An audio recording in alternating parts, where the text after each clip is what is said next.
պաչիկներ ու սրտիկներ ամեն օր շաղ տվող մարդը, որ զբաղեցնում է Հայաստանի վարչապետի պաշտոնը, պատրեց իր դիմակը։ Երևանի մետրոյում այսօր տեղի ունեցած միջադեպը ցույց տվեց, որ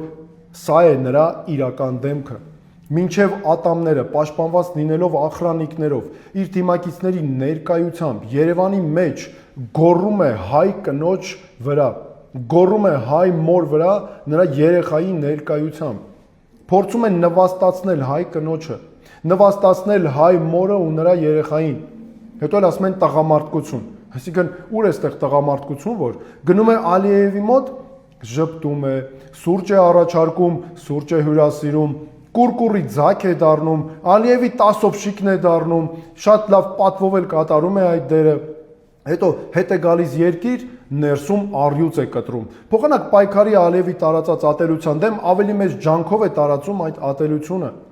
Այս միջադեպը եւս մեկ անգամ ցույց է տալիս, որ այդ սրտիկներն ու պաչիկները հորինվել են հանուն պաշտոնի, որ դրանք կեղծիք են, որ դրանք արվել են օգուտ ստանալու համար։ Ճիշտ են ասում, որ բնավորությունն է որոշում ճակատագիրը, որ այս արտաքին խաբեությունները անմիջապես երևում են, երբ ցուցադրվում է բնավորությունը, իրական վերաբերմունքը։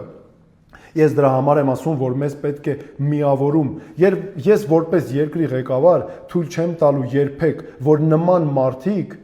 խաղան մեր վերքերի վրա։ Մենք պետք է միավորված բուժենք մեր վերքերը։ Ես որպես ղեկավար երբեք չեմ տարածելու ատելություն։ Միշտ լինելու եմ հարգող մեր քաղաքացիների յուրաքանչյուրի կարծիքը ու մոտեցումը, այնտեղ որտեղ բաժանում են, ես միավորելու եմ, այնտեղ որտեղ պառակտում են, ես միավորելու եմ։